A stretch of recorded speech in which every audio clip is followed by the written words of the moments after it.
She's not actually busy.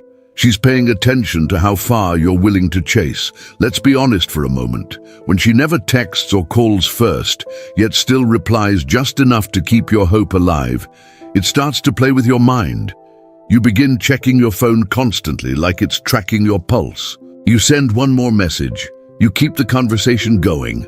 You convince yourself maybe she's shy, or maybe she's just not into texting. But my friend, this is exactly how men slowly lose their edge. Not because she's a bad person, but because you unknowingly teach her that your attention comes without effort. And here's the hard truth. The more you try to earn her effort, the more sexual tension fades away. You become predictable, always available, and easy to overlook. In this video, I'm going to break down 6 Stoic shifts that completely change this dynamic without begging, without childish mind games, and without destroying the connection. You'll learn how to stop rewarding silence, how to match energy with self-respect, how to regain emotional control, and how to use absence correctly so her curiosity starts working in your favor. If you want more content like this for men who still value dignity and self-respect, make sure to subscribe. What we're about to discuss will either wake you up or save you months of confusion and frustration. By the end of this video, you'll clearly understand whether she's genuinely interested or simply enjoying the attention, and you'll have a clear direction on what to do next. Let's begin. Number 1, why her silence isn't random. Let's be real, folks. When a woman never texts or calls you first, most men tell themselves a comforting lie. She's busy, she's shy, she's just not a phone person. My friend, silence is rarely accidental, especially when it happens consistently. Silence is information, and if you learn to read it correctly, it tells you exactly where you stand. Here's the truth most men avoid.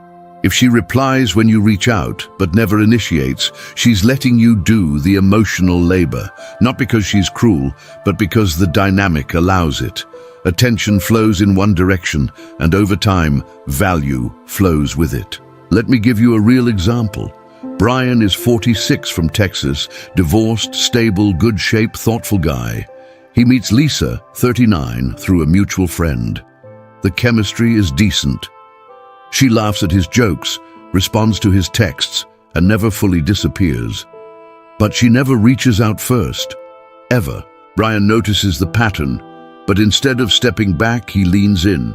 He texts more consistently. He checks in. He fills the silence. Lisa grows comfortable, not attracted. From her perspective, the connection is there without effort. From Brian's perspective, he's slowly losing leverage without realizing it. This is where men get confused. Silence does not always mean disinterest, but consistent silence paired with responsive behavior often means she enjoys the attention without feeling the need to invest, and investment is what creates desire. Stoicism explains this clearly.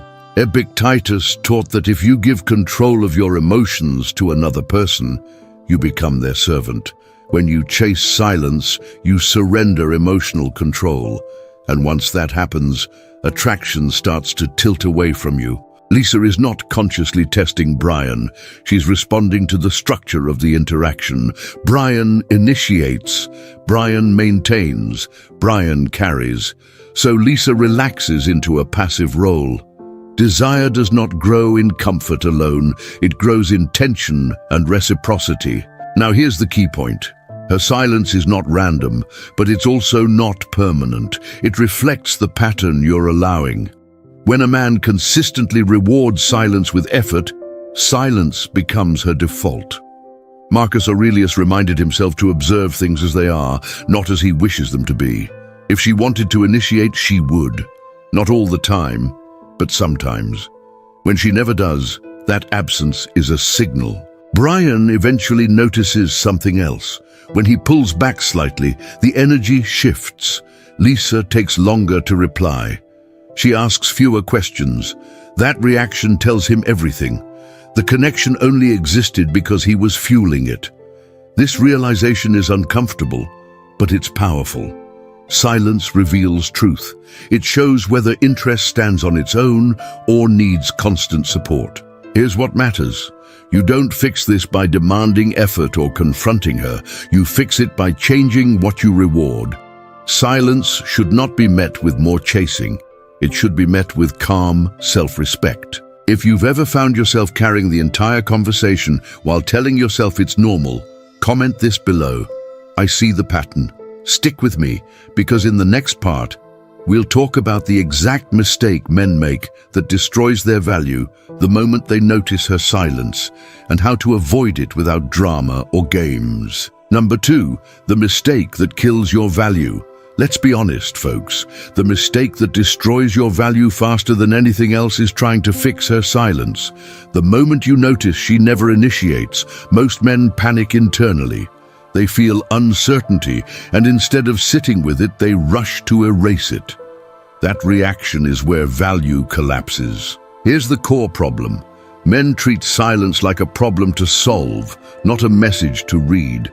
When she doesn't text first, they send the follow-up. When she replies late, they reply faster next time. When energy drops, they increase effort. They believe effort will create interest. In reality, effort without reciprocity teaches her that your attention has no cost. Stoicism warned against this long ago. Epictetus said that the moment you seek peace from outside yourself, you hand over control. Chasing silence is exactly that. You are asking her behavior to regulate your emotions, and the moment she senses that, attraction weakens. The mistake isn't texting first. The mistake is compensating for imbalance. When a man overfunctions emotionally, he removes tension from the dynamic. He fills every gap. He smooths every pause. He makes sure the connection never risks fading. That sounds caring, but desire needs contrast. Without contrast, there is comfort, and comfort without tension is friendship. Marcus Aurelius reminded himself to observe cause and effect without emotion. When you consistently reward low effort with high effort, the effect is predictable. She relaxes, she invests less, not because she's malicious, but because the structure allows it. Another layer of this mistake is self-betrayal. Men notice the imbalance, feel uneasy, then talk themselves out of it. They lower their standards to keep access. They say things like, maybe I'm overthinking, or she's just different. What they're really saying is, I don't trust my perception enough to act on it. Seneca warned that the man who abandons his own judgment loses dignity, and dignity is the foundation of attraction. This mistake also shows up as emotional availability without boundaries. Being open is good. Being endlessly available is not. When you respond instantly, initiate constantly, and adapt endlessly, you send one clear signal. Your time is flexible. Your attention is unlimited. That signal lowers perceived value regardless of your intentions. Here's the uncomfortable truth. If she wanted to initiate, she would. Not always, but sometimes. When she never does, and you keep compensating, you are training her to stay passive. Men often confuse patience with tolerance. Patience is calm confidence. Tolerance is fear of loss. Women feel the difference immediately.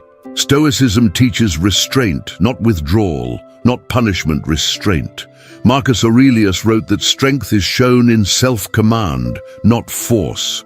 When you stop chasing silence, you regain command. When you stop overgiving, you restore balance. This mistake feels small in the moment. One extra text, one extra check-in, one more attempt to keep things alive. But over time, those moments stack. They shape how she sees you, not as the man she needs to reach toward, but as the man who will always reach first. The solution starts with awareness. Silence does not require action, it requires observation.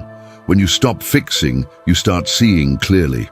If this hit close to home, comment this below. I stop chasing. Stay with me, because in the next part, we'll talk about the exact shift that stops rewarding her silence and quietly flips the power dynamic without confrontation or games. Number 3, stop rewarding her silence. Let's be honest with each other, folks. Silence only becomes powerful when you pay for it. Most men don't realize this, but every time you respond to silence with more effort, you teach her a lesson. You teach her that she doesn't need to show interest to receive attention. And once that lesson sticks, attraction slowly bleeds out. Stopping the reward is not punishment, it's clarity. Here's what this looks like in real life. Daniel is 49 from Illinois, divorced, emotionally aware, but rusty when it comes to dating. He meets Rachel, 41, through a professional networking event. They hit it off. Good conversation, light chemistry. Rachel replies when Daniel texts, sometimes warmly, sometimes short, but she never initiates, not once. Daniel notices the pattern and feels uneasy. Instead of stepping back, he leans in. He checks in more. He sends follow-ups. He carries the momentum. Rachel stays responsive, but her effort never increases. Why would it? She's getting everything without investing anything. This is where reward conditioning happens. Rachel isn't consciously manipulating Daniel, she's responding to the structure. Daniel fills the gaps. Daniel smooths the silence. Daniel ensures the connection never risks fading, so Rachel relaxes into passivity. Desire doesn't grow there, comfort does. When Daniel finally stops texting for a few days, something interesting happens. Rachel doesn't reach out immediately. But when he does text later, her response is faster, more engaged. Why? Because the dynamic changed. The silence now has weight. This is the principle. Attention is currency. If you give it away freely, it loses value. Stoicism speaks clearly here. Marcus Aurelius reminded himself not to act from impulse, but from reason. Reacting to silence is impulse. Observing silence without rushing to fix it is self-command, and self-command is attractive. Stopping the reward does not mean disappearing. It means matching reality. If she invests lightly, you invest lightly. If she creates space, you allow space. You stop doing the emotional heavy lifting for both of you. Men often fear this step. They think if they stop rewarding silence, the connection will die. That fear reveals the truth. If something only survives because you keep propping it up, it wasn't solid to begin with. Daniel realizes something important. When he stops chasing, he feels calmer. His focus returns to his life, work, fitness, friends. That shift alone changes his energy. When he does interact with Rachel, he's present, not seeking. Rachel senses the difference, not consciously, nervously. The dynamic feels less predictable, and unpredictability brings attention back. Here's what stopping the reward is not.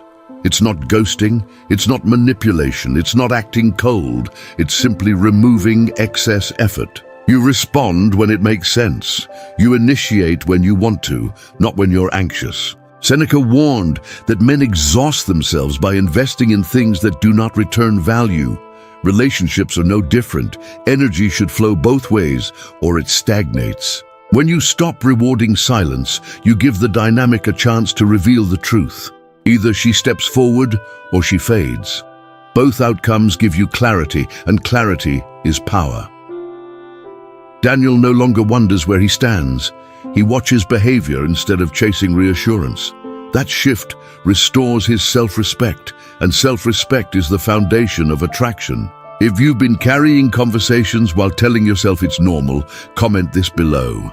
I stop rewarding. Stick with me, because in the next part, we're going to talk about matching her energy the right way, and why doing it calmly makes her feel the shift without you saying a word. Number 4, match her energy or lose power. For match her energy or lose power, let's be clear, folks, matching her energy is not a tactic. It's a law of balance. When energy flows one way for too long, power shifts. And in dating, power always follows reciprocity. The man who ignores this ends up confused, overextended, and quietly dismissed. Most men hear match her energy and think it means playing games, pulling back to punish, delaying replies on purpose. That's not what this is. Matching energy is about dignity. It's about responding to reality instead of trying to override it with effort. Here's the truth. When you consistently give more than she gives you, you communicate something without saying a word. You say your time is flexible, your attention is unlimited, your standards are negotiable. That message drains attraction. Stoicism understood this principle deeply. Marcus Aurelius wrote that a man should accept what is given and give only what is fitting. When you exceed what the situation calls for, you act from insecurity, not strength. Energy matching starts with observation. How often does she initiate? How engaged are her replies? Does she ask questions or only answer them? You don't judge this, you don't argue with it. You simply notice. Then you respond in proportion. If she replies briefly, you don't send paragraphs. If she takes time, you don't rush. If she invests lightly, you stay light, not cold, calm, measured, respectful of your own rhythm. This does two things. First, it restores balance. Second, it removes pressure. Women feel pressure when a man gives too much too soon. Pressure kills desire faster than silence ever could. Seneca warned that imbalance creates strain in all relationships. The man who overgives becomes resentful. The woman who undergives becomes complacent. Neither leads to attraction. Matching energy also protects your emotional control. When you stop chasing engagement, you stop tying your mood to her responses. That independence changes how you show up. You sound calmer, you move slower, you become less predictable. And unpredictability, when grounded, creates a tension. Here's the part men resist. When you match her energy, the connection may fade. That scares men who are propping it up. But that outcome is information, not failure. If interest only exists when you overfunction, it was never mutual. Epictetus taught that we should not cling to outcomes beyond our control. Matching energy is an act of release. You stop forcing movement and let truth reveal itself. Now, when energy is matched correctly, something interesting happens. Either she leans in or she drifts away. Both are wins. One gives you momentum, the other gives you clarity. This is not about withdrawing affection. It's about aligning effort. You remain warm, you remain respectful. You simply stop carrying what isn't yours to carry. Matching energy also sharpens attraction when interest is real. When she notices you are no longer filling every gap, she feels the space. That space invites response, not because you demanded it, but because balance returned. If you want help learning how to apply this in real situations without second-guessing yourself, this is exactly what we work through inside the members section. We break down energy, timing, and boundaries in a way that fits real life, not theory. If you're serious about mastering this, consider joining. If this hit home for you, comment this below. I match energy. Stay with me, because next we'll talk about emotional control and why the man who masters his reactions quietly becomes the one she starts chasing without being asked. Number 5, regaining emotional control. Let's be real, folks. The fastest way to lose power in a situation where she never texts first is losing control of your emotions, not on the outside, but on the inside. The moment your mood rises and falls based on whether she replies, you've already handed the frame to her. Emotional control is not about acting cold, it's about not being hijacked. Here's how this usually plays out in real life. Kevin is 51 from Florida, divorced, decent shape, good career. He meets Emily, 44, through mutual friends. She's warm in person, responsive when Kevin texts, but she never initiates.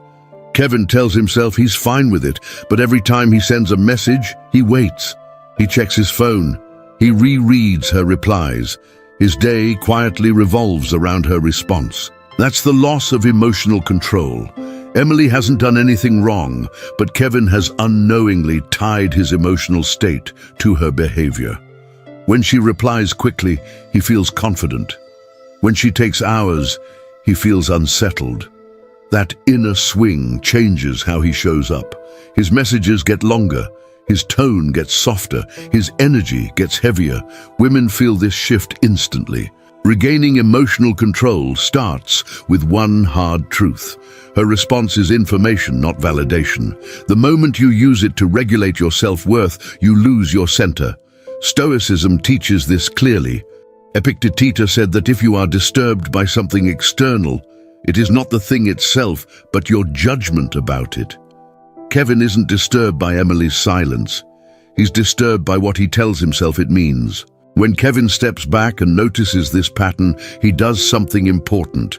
He stops reacting immediately. He stops checking his phone compulsively.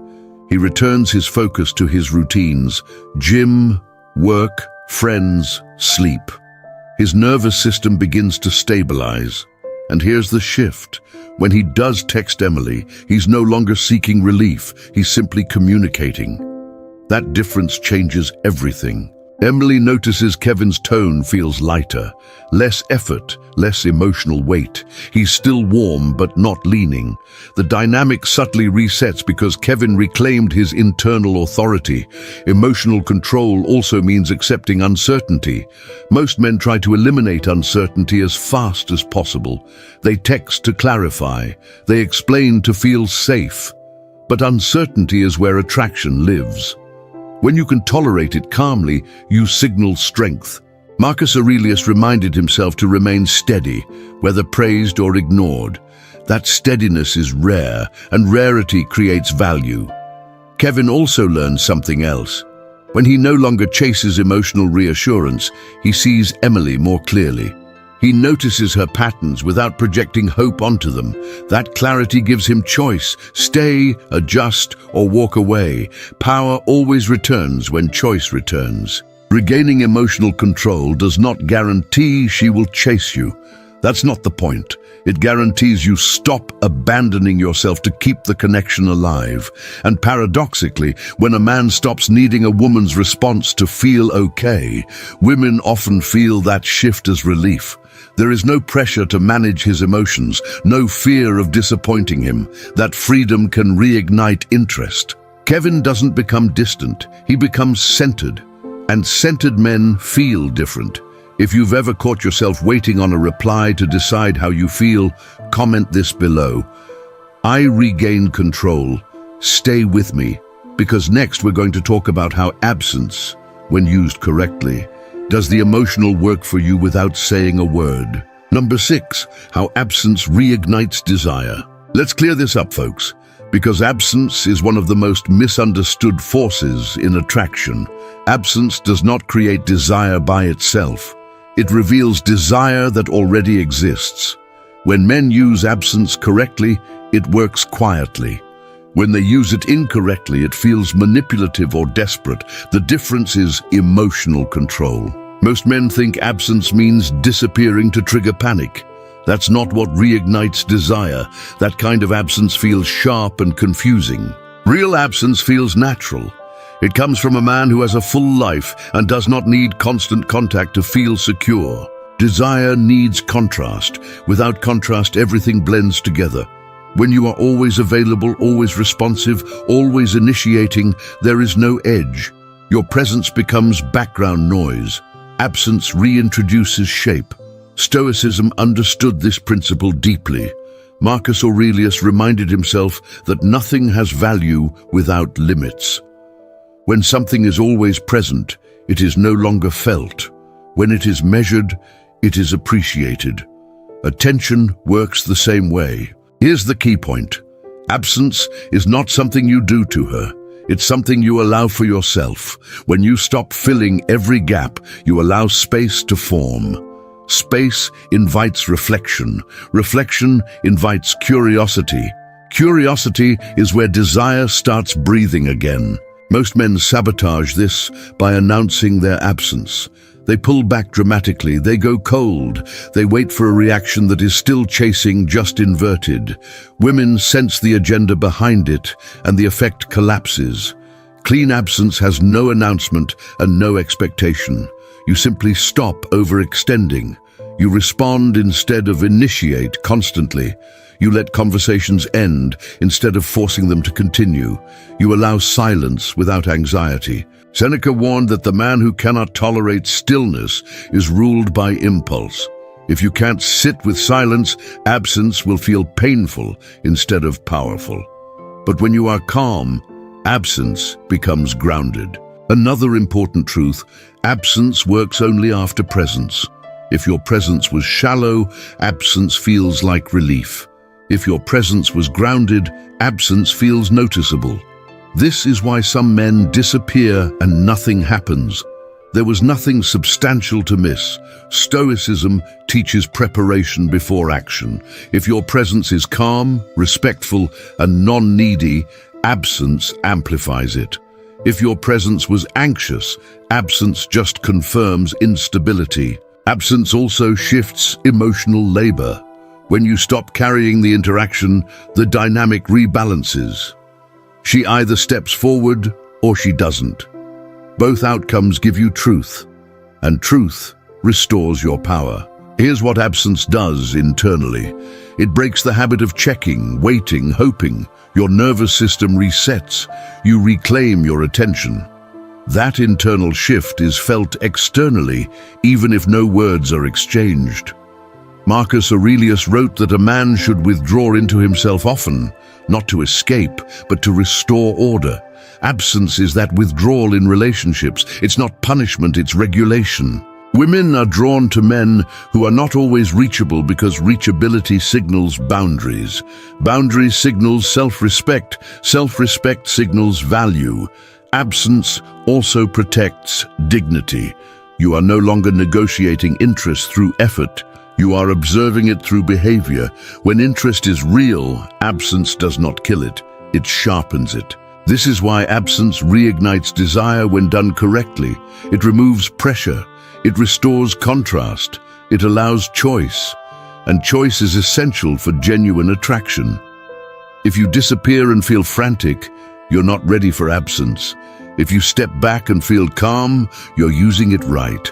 Absence is not about getting her to chase. It's about returning to yourself. And paradoxically, when you do that, desire has room to find you again. 7. Testing her real interest. Number 7. Testing her real interest. Let's be honest, folks. At some point, you have to stop guessing and start observing. Testing her real interest is not about pressure, ultimatums, or emotional confrontation. It's about removing your effort and seeing what remains. What stays when you stop carrying the connection tells you everything you need to know. Most men avoid this because they're afraid of the answer. Here's how this looks in real life. Mark is 48 from California, divorced, active, socially sharp.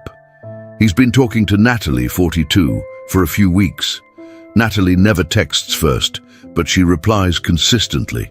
Sometimes warm, sometimes short, just enough to keep Mark engaged. Mark feels stuck in the gray zone. He doesn't want to push her away, but he also doesn't want to keep investing blindly. So instead of asking for reassurance, he changes one thing. He stops initiating. Not dramatically, not cold. He simply lets space exist.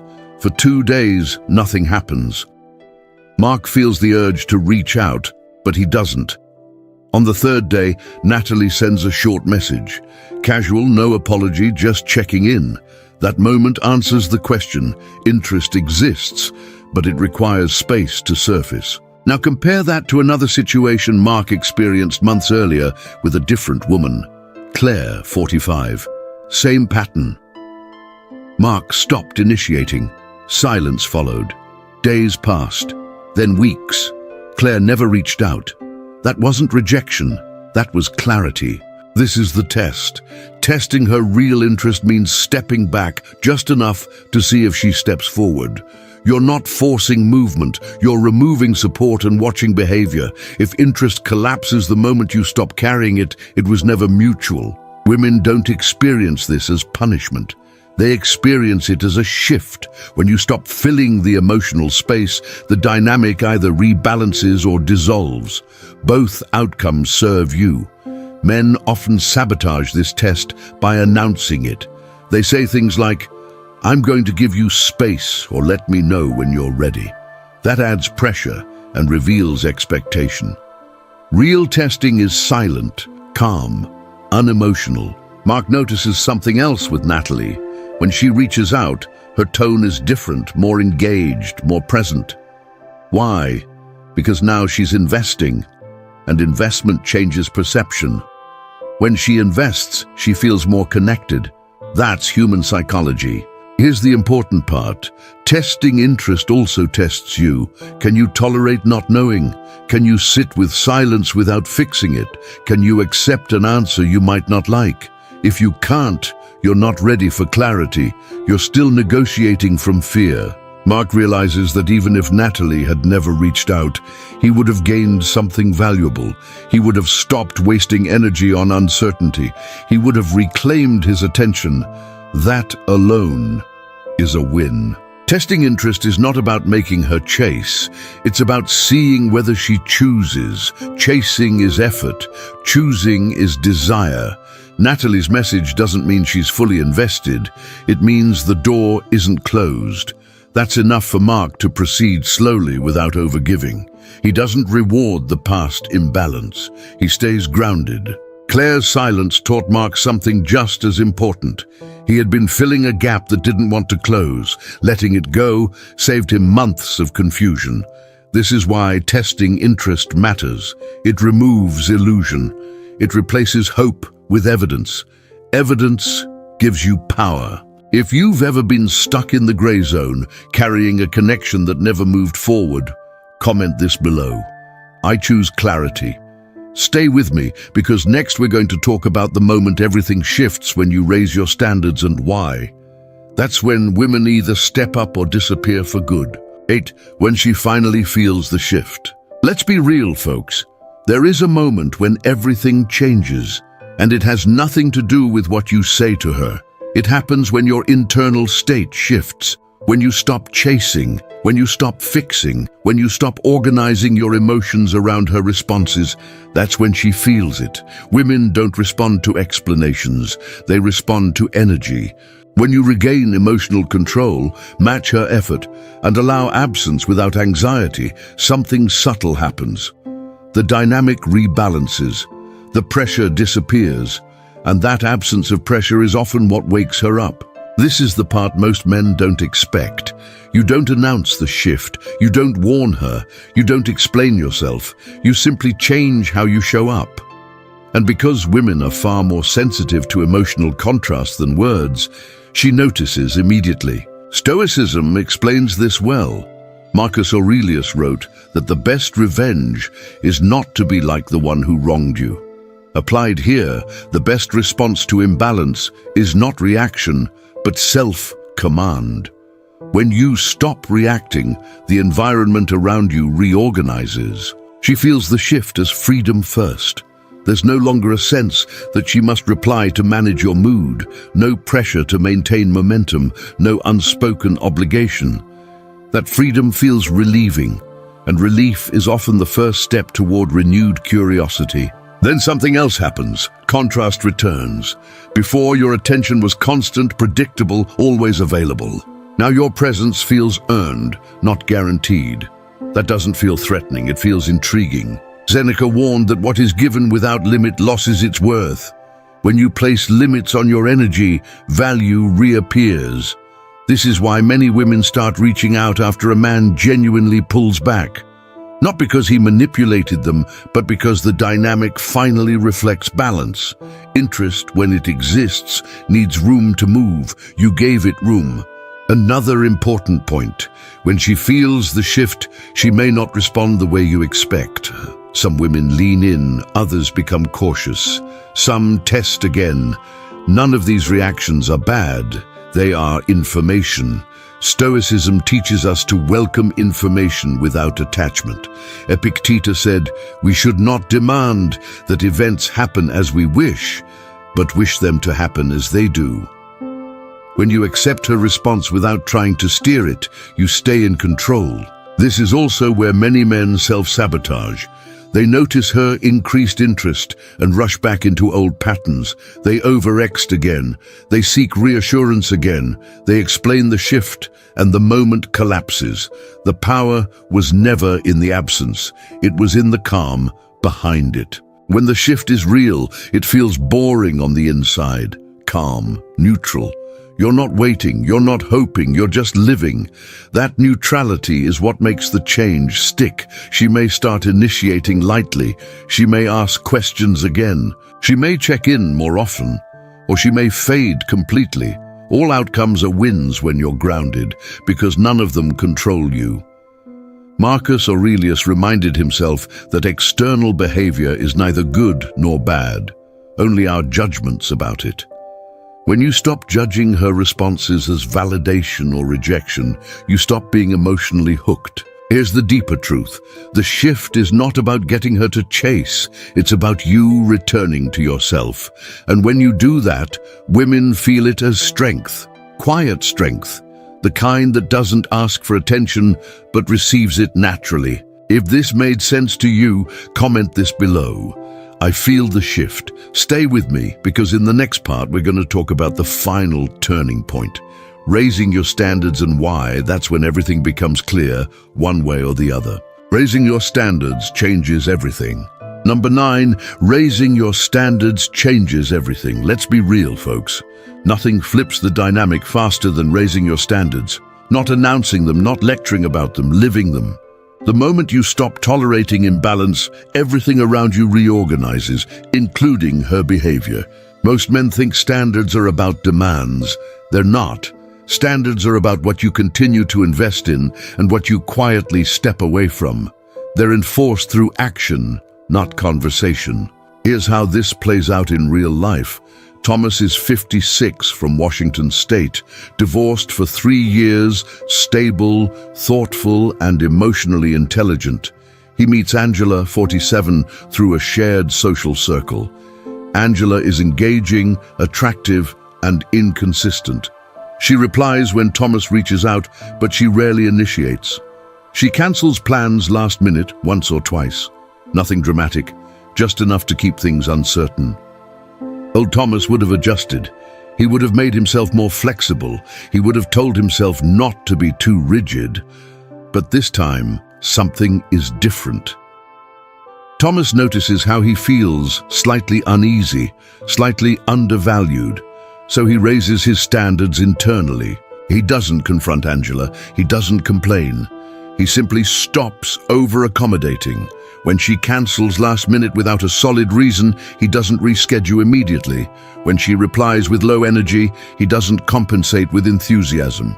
He stays polite, calm, but he pulls his energy back to match reality.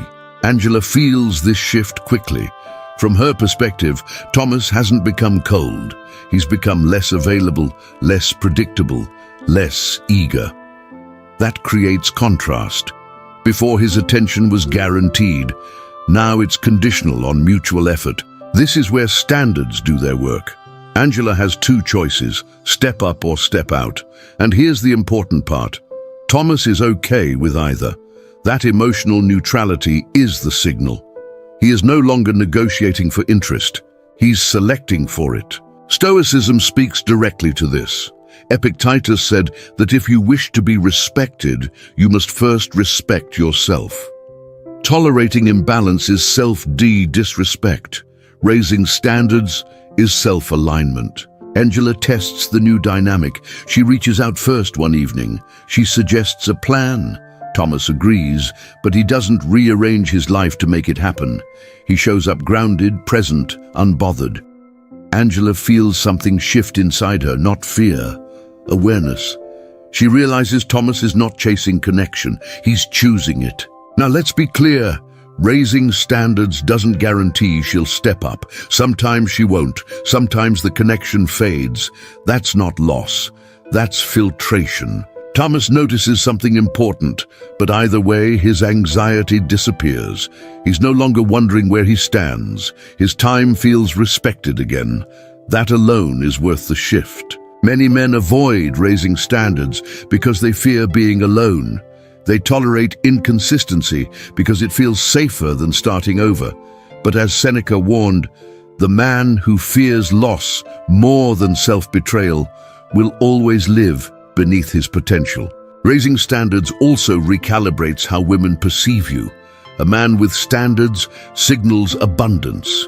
Even if he's dating one person, he's not desperate, he's deliberate. That quality is deeply attractive.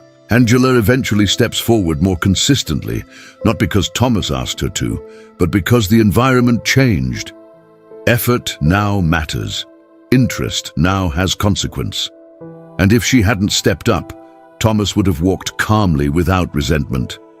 That's the real win. Raising your standards doesn't just change how she treats you. It changes how you treat yourself, and when that happens, everything else follows. If you've ever felt stuck tolerating less than you want, comment this below. I raise standards, stay with me. In the final part, we'll bring everything together and talk about becoming the man she actually chases without forcing anything at all. Becoming the man she chases. 10. Becoming the man she chases. Let's bring this together, folks. Becoming the man she chases is not about strategy, timing, or clever restraint. It's about identity. When you change who you are, being the dynamic changes without effort. Attraction stops feeling like something you manage and starts feeling like something that responds to you. Most men try to reverse engineer desire from behavior. They watch replies, track patterns, and adjust themselves constantly. That keeps them reactive. The man she chases is not reactive. He is anchored. His life has weight, structure, and direction that existed before her and will exist after her. This man does not text to relieve anxiety. He texts with intention. He does not wait by the phone. He lives. His emotional state is not rented out to someone else's behavior. That independence is felt immediately, even if nothing is said. Stoicism points directly here. Marcus Aurelius wrote that a man should concern himself only with what is in his control and release the rest. When you stop trying to control her interest and start controlling your standards, your posture changes, and posture is everything. Becoming this man means your time matters to you. You protect it. You don't over-explain cancellations. You don't overcompensate for silence. You assume mutual effort is normal, not something you have to earn.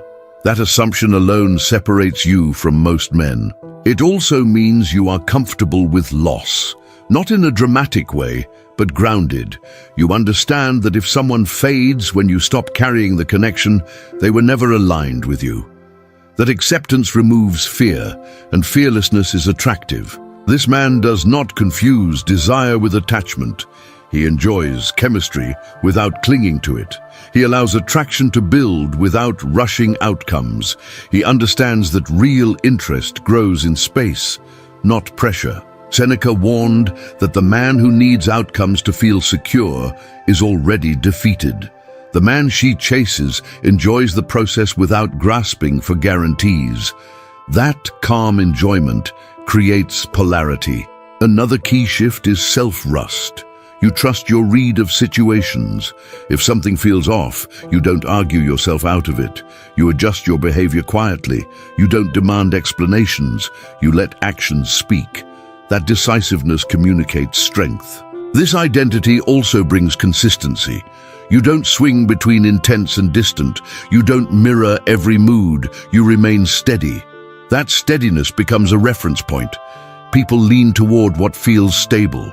Women chase men who feel like a moving train, not a parked car waiting for passengers. Your life has momentum, work, health, friendships, purpose. She is invited to step into that motion, not become the engine of it. Becoming this man also means you don't need her to chase you for validation. If she does, great. If she doesn't, you still move forward. That outcome, independence, is the foundation of attraction. Epictetus said that freedom is the ability to live as you choose. When you choose self-respect over reassurance, your energy shifts. You stop trying to be chosen and start choosing. This is the man she chases. Calm, self-directed, emotionally regulated, clear in his standards, open without need, strong without force. And here's the final truth. When you become this man, you don't focus on whether she texts first. You focus on whether the connection fits your life. Attraction doesn't grow because you pulled back. It grows because you stepped forward into your own life with clarity and confidence. Conclusion. All right, folks, in this video we broke down why her silence isn't an accident, how most men lose power by chasing it, and what actually shifts attraction back in your favor. You learned how to stop rewarding low effort, regain emotional control, use absence correctly, raise your standards, and become the kind of man a woman chooses instead of ignores. If you want to take this deeper and learn how to apply these principles cleanly in real situations without overthinking, consider joining the members section. That's where we go beyond theory and work on real-world execution. And if this kind of content helps you see relationships more clearly, make sure you're subscribed to the channel so you don't miss what's coming next.